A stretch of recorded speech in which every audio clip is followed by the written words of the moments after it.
Bismillahirrahmanirrahim. Innal hamdalillah la haula wala quwata illa billahi wa man walah. Asyhadu an la ilaha illallah wahdahu la syarikalah wa asyhadu anna Muhammadan abduhu wa rasuluh. Amma ba'd.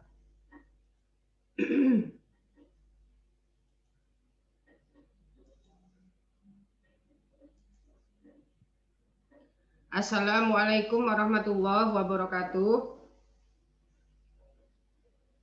Waalaikumsalam warahmatullahi wabarakatuh. Alhamdulillah firabbil alamin. Segala puja dan puji serta rasa syukur hanya kita panjatkan kehadirat Allah Subhanahu wa taala yang atas izin dan ridhonya pada hari ini sudah mempertemukan kita di kelas mata kuliah Hukum Perdata 3. Juga kita sampaikan salam dan sholawat kepada satu-satunya idola kita sepanjang zaman, idola kita yang Allah perintahkan kita untuk mengikuti perilaku, akhlak, dan adabnya. Nabi Allah Muhammad Shallallahu Alaihi Wasallam beserta keluarga dan para sahabat beliau. Semoga kita semua termasuk pada 70.000 umat Rasulullah Shallallahu Alaihi Wasallam yang berada dalam satu telaga dengan beliau, ya, di surga nanti. Ini impian kita. Amin ya robbal alamin. Sebelum perkuliahan dimulai, kita berdoa dulu. Doa ini adalah doa menuntut ilmu yang memang selalu kita panjatkan sebelum perkuliahan dimulai. Bismillahirrahmanirrahim. Allahumma inni as'aluka ilman nafi'an wa rizqan thayyiban wa amalan mutaqabbalan. Amin ya robbal alamin. Ya Allah, sungguh hamba bermohon kepadamu ilmu yang bermanfaat, rizki yang baik, dan amalan yang diterima. Mudah-mudahan ilmu yang didapatkan hari ini tidak hanya hukum perdata 3 ya, tapi semuanya bermanfaat untuk kita sendiri, bermanfaat untuk keluarga kita, dan masyarakat luas. Ya, amin, amin, amin. Nah, saya beritahukan nanti kalau suara saya putus-putus, tolong dikasih tahu. Jadi nanti videonya saya matikan, ya. Berdasarkan pengalaman yang kemarin-kemarin, kalau suara putus-putus, video dimatikan, suaranya jadi lancar lagi, ya. Jadi tolong dikasih tahu. Nah, minggu yang lalu kita sudah membahas betapa pentingnya kita untuk bisa mengklasifikasi benda yang diatur juga di KUH Perdata, diatur di hukum adat, kemudian di UU PA, ya.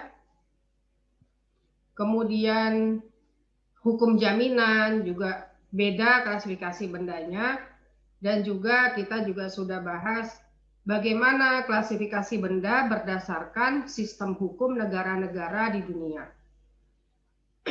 Jadi klasifikasi benda itu berbeda tiap negara, tetapi juga sudah kita bahas di antara sekian banyak perbedaan itu terdapat persamaan, ya, yaitu benda tetap, benda bergerak, benda terdaftar, benda tidak terdaftar. Kemudian kita sekarang masuk pada materi kreditur. Kita sudah membahas juga unsur-unsur jaminan, ya. Salah satu unsur jaminan itu para pihaknya adalah kreditur, debitur, dan pemilik benda. Nah, kita akan bahas dulu kreditur. Nah, kreditur ini bisa dua, kreditur berbadan hukum, kreditur perseorangan. kreditur berbadan hukum semuanya pasti sudah tahu ya, pihak perbankan ya. Kemudian yang perseorangan. Nah, ini kreditur yang barangkali mahasiswa pernah lihat ya. Ada kreditur yang keliling di depan kampus itu ke pedagang-pedagang kecil sambil bawa buku. Nah, itu kreditur perseorangan tuh ya. Yang bunganya sangat tinggi. Ada seorang mahasiswa yang prihatin dengan keberadaan kreditur perseorangan ini, di mana dia sering mendapatkan keluhan ya dari pedagang-pedagang di depan kampus. Itu bunganya sangat mencekik pedagang, dan mahasiswa ini nanya, Bu Niza, apakah kita bisa menggugat kreditur perseorangan karena praktek ribanya, praktek rentenirnya ini sudah memiskinkan pedagang gitu ya, istilahnya memiskinkan. Lalu saya bilang, kalau kita mau menggugat atau memasukkan tuntutan hukum, misalnya kalau ini pidana ya, atau mengajukan gugatan ganti rugi, saya katakan begini, harus ada dasar hukumnya. Dasar hukumnya apa? Gitu. Untuk kreditur perseorangan ini, memang karena tidak diatur oleh undang-undang, kan tidak berbadan hukum kan? Kalau kreditur berbadan hukum, seperti perbankan, nah maka harus tunduk pada undang-undang perbankan. Karena perikatan yang lahir antara nasabah debitur dengan kreditur perbankan timbul karena undang-undang. Nah, yang tidak ada undang-undangnya ini adalah perikatan yang lahir atas kehendak para pihak, seperti kreditur perseorangan ini. Ya, walaupun dalam membuat perjanjian hutang piutang dengan kreditur perseorangan tidak ada undang-undangnya, tapi kan tidak bebas begitu saja, dibatasi oleh pasal 1320 KUH PER tentang syarat sah perjanjian. Nah, maka saya katakan sepanjang pasal 1320 tentang syarat sah perjanjian ini terpenuhi, maka tidak ada perbuatan melawan hukum di sini. Nah, dasar hukumnya apa? Mau menggugat atau mengajukan tuntutan pidana ke kreditur ini ya, yang keliling narikin pinjaman dan bunga ke pedagang. Gitu. Ya, memang kita prihatin, kita sangat prihatin dengan praktek-praktek seperti ini. Pun kalau ingin berbuat sesuatu ya, tidak ada landasan hukumnya, dasar hukumnya tidak ada.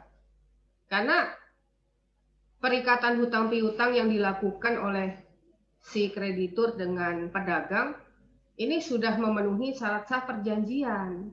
Bahkan syarat sah perjanjian kan tidak ada di situ bahwa perjanjian harus berbentuk tertulis kan. Indonesia mengakui perjanjian tertulis dan perjanjian lisan. Gitu. Jadi secara lisan aja udah bisa itu bikin perjanjian hutang piutang ya dengan rentenir gitu. Nah, sepanjang syarat sah perjanjian sudah dipenuhi oleh para pihak, ya tidak ada yang bisa tidak ada dasar hukumnya. Nah, itu yang ya bagaimana lagi gitu ya. Nah, saya bilang kalau pendekatan secara hukum positif tidak memungkinkan gitu ya, karena mengajukan gugatan juga ke pengadilan kan harus ada dasar hukumnya. Kalau tidak ada dasar hukumnya tidak diterima gitu kan. Mau bikin laporan ke polisi juga dasar hukumnya apa? Nggak ada. Tidak ada larangan di KUHP untuk melakukan kegiatan pinjaman walaupun bunganya sangat tinggi gitu ya, bahkan melebihi undang-undang perbankan gitu. Loh, ini kan kreditur perseorangan gitu ya. Tapi bukan berarti kita tidak bisa melakukan apapun. Jadi saya katakan, lakukanlah pendekatan dengan agama. Kalau hukum positif kita tidak ada dasar hukumnya, maka hukum agama yang memang sempurna di Al-Quran diatur ya, tentang rentenir, tentang riba. Riba ini kan tidak diatur di hukum negara. Jangankan mengatur riba, bahkan negara mendukung riba. Dilegalisasi riba ini ke dalam undang-undang perbankan, ke dalam undang-undang fidusia, undang-undang hak tanggungan, hipotek, KUH Perdata, dan rancangan undang-undang gadai gitu. Ini semua lembaga jaminan yang ada di Indonesia merupakan legalisasi riba yang dilindungi oleh negara dalam bentuk undang-undang gitu. Nah, jadi ya carilah pendekatan lain. Kalau hukum negara tidak bisa, kita cari pendekatannya dengan hukum agama. Ya, kok hukum negara begitu? Ya namanya aja hukum buatan manusia. Banyak kepentingan di undang-undang gitu ya. Di undang-undang ini banyak kepentingan, tambah lagi ya buatan manusia, tidak ada yang sempurna. Pasti ada kelemahannya. Yang tidak ada kelemahannya itu hukum Allah Subhanahu wa taala. Nah, jadi pelan-pelan saya bilang sama mahasiswa, ini juga saya sampaikan ke mahasiswa juga, sampaikanlah berdasarkan hukum Islam. Kalau pedagang-pedagang ini, Mas kan dari Fakultas Hukum, saya mau mengajukan gugatan ke rentenir, ini udah menyusahkan, ini itu gitu ya. Nah, sampaikanlah, memang tidak ada dasar hukumnya, kecuali tindakan ketika si rentenir ini menarik uang disertai dengan penganiayaan. Nah, ini baru bisa gitu ya. Atau disertai dengan kata-kata yang termasuk unsur pencemaran nama baik, termasuk unsur fitnah, termasuk unsur penghinaan ya. Itu baru bisa. Tapi kalau dia nagih tanpa menganiaya ya, dan tanpa yang lain-lain tadi, yaitu memang dia sedang melaksanakan haknya gitu ya, untuk dibayar gitu. Nah, jadi pendekatan yang paling efektif itu dengan Al-Quran dan hadis gitu ya. Meskipun nanti mungkin tidak lantas terus diikuti ya gitu, tapi kita sudah terlepas dari kewajiban untuk menyampaikan. Kewajiban kita menyampaikan saja, bukan memaksa. Ya, kita hanya berkewajiban menyampaikan. Apakah orang tersebut mau mengikuti atau tidak, itu sepenuhnya kuasa Allah Subhanahu wa taala. Allah yang bukakan pintu hatinya. Gitu ya. Juga kalau orang ini kemudian mengikuti apa yang kita sampaikan, tidak boleh berbangga juga ya. Tidak boleh sombong dengan mengatakan, oh itu pedagangnya karena dakwah saya itu bisa keluar dari riba. No, bukan kita, tapi Allah Subhanahu wa taala. Kita ini nggak ada apa-apanya tanpa pertolongan Allah ya. Jadi kalau seseorang itu sadar, itu sepenuhnya adalah hidayah Allah, bukan karena kita. Gitu ya. Nah, jadi kewajiban hanya menyampaikan, diikuti atau tidak itu kuasa Allah. Nah, itu saya juga sudah menyampaikan di sini bahwa semua peraturan perundang-undangan yang berkaitan dengan jaminan seluruhnya bertentangan dengan Al-Quran dan hadis. Untuk dalil-dalil mahasiswa bisa mencari di internet, di browsing, banyak sekali ya di Al-Quran dan hadis. Saya juga punya bukunya, ada di rak buku, judulnya Harta Haram Muamalah Kontemporer, penulisnya Dr. Erwandi Tarmizi. Beliau ini cum laude dari Universitas Madinah ya, kalau saya nggak salah ya, ada di biografinya, S2 dan S3.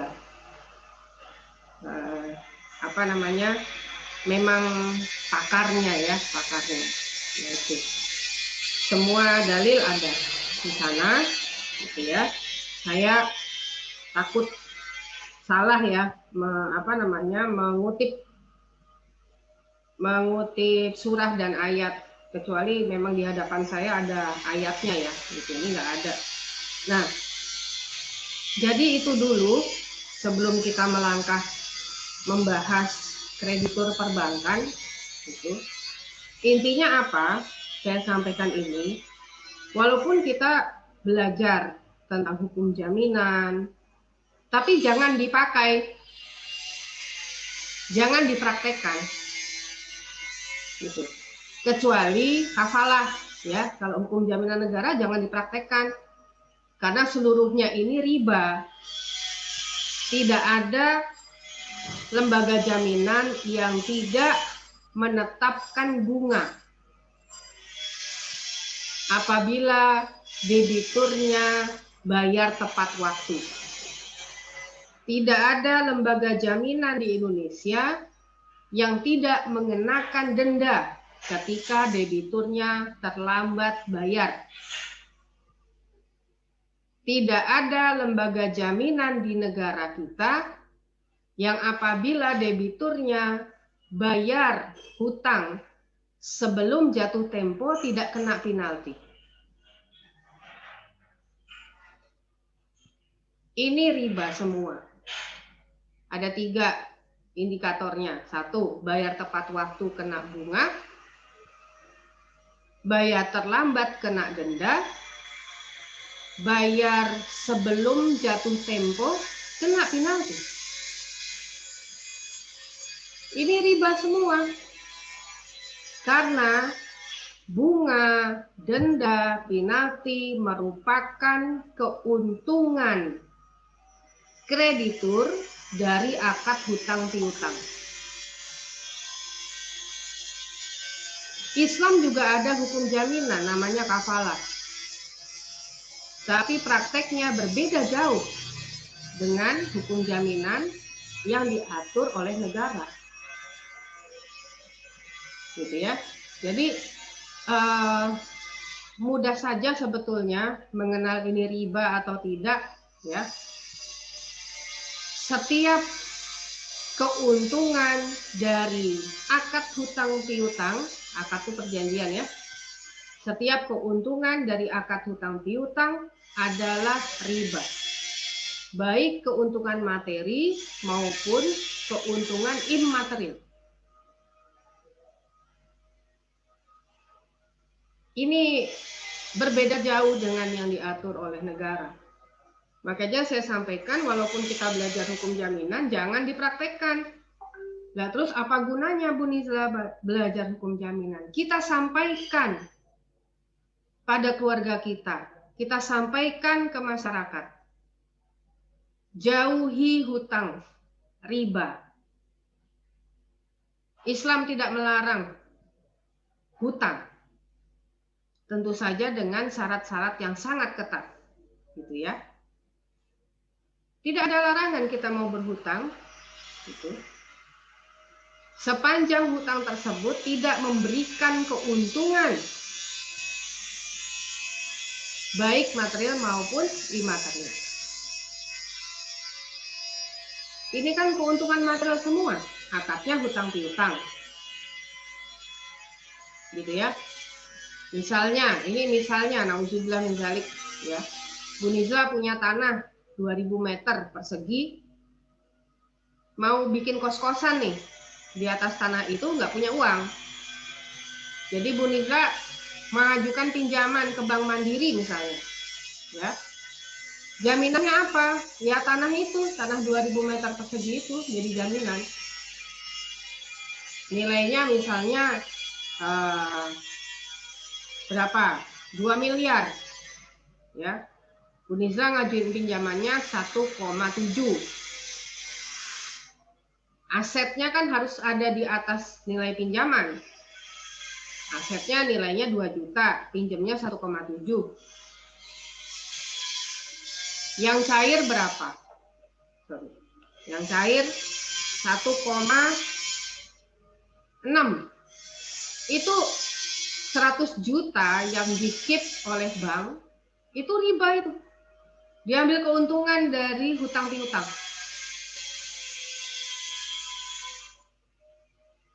Gitu ya. Nah, dengan cicilan 10 juta sebulan, saya bisa bayar cicilan itu dari anak kos yang tiap bulan bayar ya. Nah, itu 10 juta, misalnya ada 20 pintu lah ya, 10 juta tiap bulan. Itu ada bunganya. Saya bayar tepat waktu, itu ada bunganya. Nah, bunga ini adalah keuntungan dari bank. Hasil untung bank meminjamkan uang nasabah ke saya. Bank itu nggak punya uang loh. Itu yang saya pinjam itu uangnya nasabah. Gitu. Ya. Nah, ini udah akadnya sudah batil. Kenapa? Karena kita sebagai nasabah bank ini kan bukan untuk investasi, tapi untuk nabung kan di situ. Menyimpan uang. Tapi uang itu kan diputar sama pihak bank untuk membiayai usaha-usaha dalam bentuk pinjaman kan. Gitu. Coba kalau Bu Nizla bayar telat, didenda. Dendanya itu riba. Untungnya dari situ. Bu Nizla punya uang, mau melunasi sebelum waktunya, kena penalti. Ini luar biasa nih. Orang mau melunasi hutang, dihukum. Ini kan sudah zolim ya. Nah, zolim. Orang mau bayar hutang kok dihukum. Suruh bayar penalti. Kenapa? Supaya hutangnya tidak cepat-cepat dilunasi. Makanya diancam sama pihak bank, harus bayar penalti kalau mau lunasin.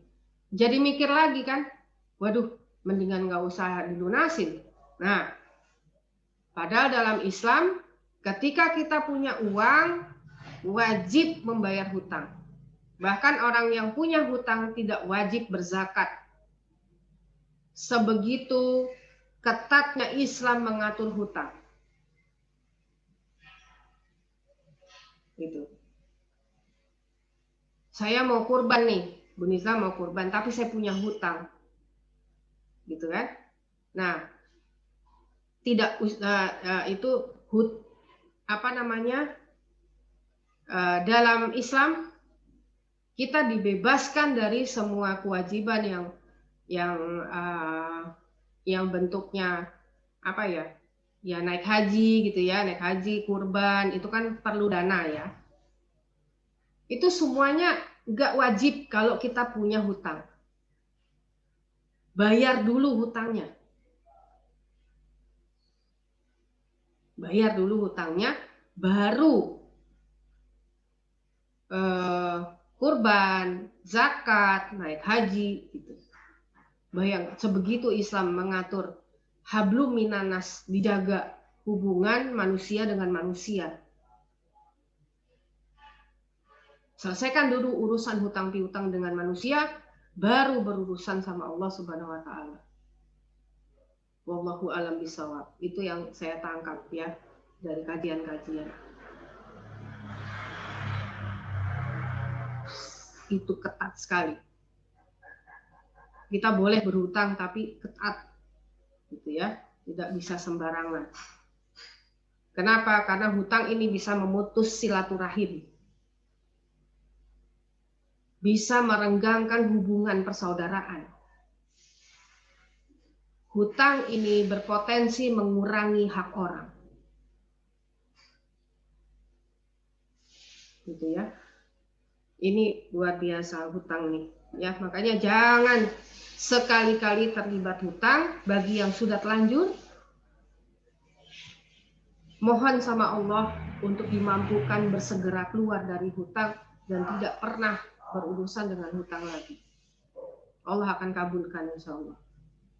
Ya.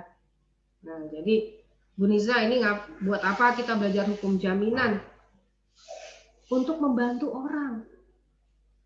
Untuk membantu saudara-saudara kita yang sudah terlanjur karena kefakiran ilmunya ya atau kemalasannya untuk belajar, akhirnya terjerumus pada hutang riba. Kita bantu dengan ilmu kita yang kita dapat sekarang. Gitu. Nah,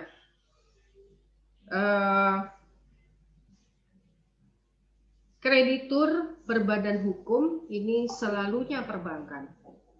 Juga perum pegadaian ya, tapi perum pegadaian bukan bank. Perum pegadaian ya pasti berbadan hukum karena dia milik pemerintah, gitu ya. Nah jadi untuk hipotek, hak tanggungan, fidusia itu selalunya krediturnya perbankan. Sebab perikatannya lahir karena undang-undang, gitu ya. Kita udah punya undang-undang hak tanggungan, punya undang-undang fidusia. Undang-Undang Perbankan Indonesia ini pertama kali ada tahun nomor 14, Undang-Undang nomor 14 tahun 67 tentang perbankan, diperbaharui oleh Undang-Undang nomor 10 tahun 1998. Perbedaannya di undang-undang yang lama itu ada istilah jaminan, di undang-undang yang baru ada istilah agunan. Jadi berdasarkan undang-undang perbankan berbeda antara jaminan dengan agunan. Ya. Nah, apa itu jaminan? Jaminan adalah keyakinan atas itikad dan kemampuan serta kesanggupan nasabah debitur untuk melunasi hutangnya sesuai dengan yang diperjanjikan. Jadi yang digarisbawahi ini keyakinan atas itikad dan kemampuan ya, keyakinan atas itikad dan kemampuan.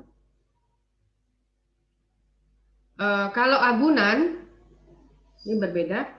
Agunan adalah jaminan tambahan yang diserahkan nasabah debitur kepada bank. Jaminan tambahan yang diserahkan nasabah debitur kepada bank dalam rangka pembiayaan atau pemberian fasilitas kredit. Nah, kita lihat bedanya ya. Kalau yang jaminan itu kan keyakinan atas itikad nasabah debitur untuk mengembalikan pinjaman. Artinya nggak ada benda yang diserahkan kalau jaminan.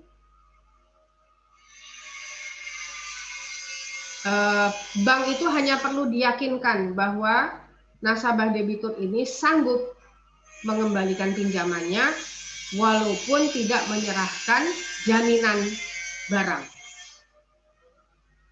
Lalu apa yang menimbulkan keyakinan? Slip gaji, gitu ya. Contohnya, makanya namanya kredit tanpa agunan KTA, karena tidak ada barang yang harus diserahkan kepada kreditur. Tapi kalau agunan harus ada barangnya. Jaminan tambahan yang diserahkan. Nah, yang diserahkan nasabah debitur kepada bank. Diserahkan itu bukan berarti dimiliki bank, bukan. Gitu ya. Nah, itu pasal 1 angka 23 Undang-Undang Perbankan. Jadi dibedakan ya antara jaminan dengan agunan. Di pasal 8 Undang-Undang Perbankan membedakan agunan itu menjadi 2 jenis. Yang pertama adalah agunan pokok. Yang kedua, agunan tambahan. Apa itu agunan pokok? Agunan pokok itu berupa barang, bisa juga berupa surat berharga yang berkaitan langsung dengan objek yang dibiayai dengan kredit tersebut. Gitu ya. Nah, yang berkaitan langsung ini di garis bawahi. Jadi bisa berupa barang, bisa berupa surat berharga yang berkaitan langsung dengan objek yang dibiayai. Kalau agunan tambahan bisa berupa barang, bisa berupa surat berharga yang tidak berkaitan langsung dengan objek yang dibiayai oleh kreditur gitu ya. Nah, jadi kalau agunan pokok itu ada kaitannya dengan objek yang dibiayai oleh kreditur, kalau agunan tambahan tidak ada, tidak berkaitan langsung. Contoh misalnya, tadi ya saya tuliskan contoh yang tadi, ini hanya sebagai contoh, mudah-mudahan ya saya jangan sampai deh ya berurusan dengan pihak bank lagi gitu ya. Sudah taubatan nasuha gitu.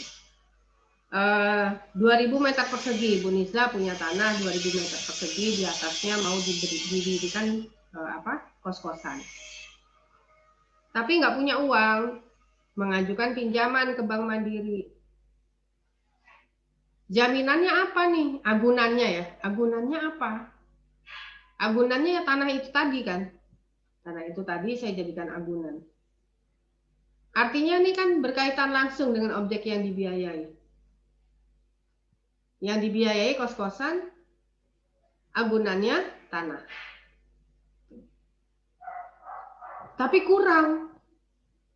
Ya. Pinjaman Bu Niza mau pinjam 1,7 ya, tadi kan 1,7 ya, mau pinjam 1,7 mau diriin kos-kosan. Tapi nilai tanahnya 1 miliar. Nah, ini sudah aturan perbankan bahwa bank itu dilarang untuk memberikan fasilitas kredit kepada nasabah kalau agunannya tidak setara nilainya dengan jumlah pinjaman. Jadi untuk mendapatkan fasilitas kredit dari perbankan, nilai agunannya itu minimal setara dengan jumlah pinjaman. Tapi dalam prakteknya tidak pernah bank memberikan pinjaman kalau nilai agunannya itu setara. Padahal di undang-undang boleh ya, setara boleh, minimal setara, tapi nggak pernah terjadi. Selalunya nilai asetnya harus di atas nilai pinjaman. Nah, ini juga yang membuat heran ya. Kalau kita punya aset, ngapain pinjem? Kan gitu, jual aja. Gitu kan? Ya, ini juga aneh juga. Nah, terus kurang nih pinjamannya. Nilai tanahnya 1 miliar, pinjamannya mau 1,7. Gitu kan? Nah, maka ada agunan tambahan. Agunan tambahannya misalnya saya saya punya apartemen misalnya ya, terus dijadikan jaminan fidusia untuk mendapatkan pinjaman. Nah, ini boleh gitu ya, tapi kan tidak berkaitan langsung dengan kos-kosan, dengan objek yang dibiayai oleh Bank Mandiri. Nah, itu maksudnya seperti itu ya. Nah, kemudian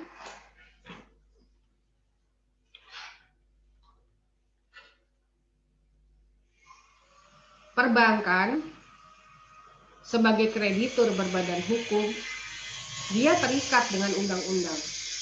Nah, undang-undang mengatur bahwa tidak semua benda dapat dijadikan jaminan ke pihak perbankan. Ada syarat-syaratnya. Yang pertama adalah agunan tersebut dapat dinilai dengan uang. Yang kedua, agunan tersebut berkualitas tinggi. Yang ketiga, agunan tersebut mudah dicairkan.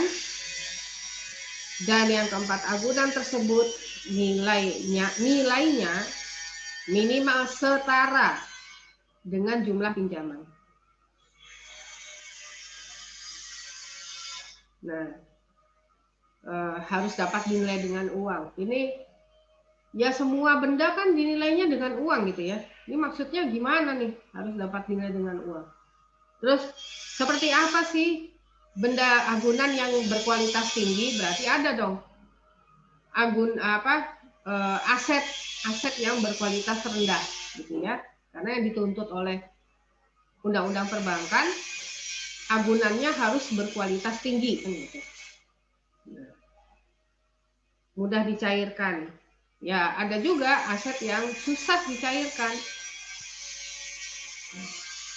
Nanti penjelasan detail dari ini akan saya sampaikan minggu depan ya, insya Allah. Sekarang ada pertanyaan dulu, dibuka. Kalau ada yang mau bertanya, silakan. Bu, Ya, Bu, saya izin nanya dong, Bu. Ya, Alfian. Jadi gini, Bu, kan itu sebenarnya sih kalau mungkin kasusnya nggak viral, mungkin nggak begitu nih, Bu ya. Karena ini mungkin kasusnya salah satu kasus viral di Twitter, Bu, trending, Bu. Jadi ada salah satu customer di salah satu bank plat merah yang tiba-tiba itu ditransfer uang dengan jumlah 1.500.000 dari salah satu aplikasi pinjol stay apa gitulah, Bu. Pokoknya itulah. Setelah itu, setelah di googling, ternyata pinjaman online tersebut itu padahal orang yang bersangkutan itu nggak apli pinjaman apa-apa. Terus selanjutnya gimana ya, Bu? Apakah uangnya bisa dikembalikan atau gimana? Kalau melihat dari kacamata kasus orang tersebut gitu, Bu. Iya, berarti perikatannya tidak sah. Perikatan itu Iya, harus betul, sepakat kan?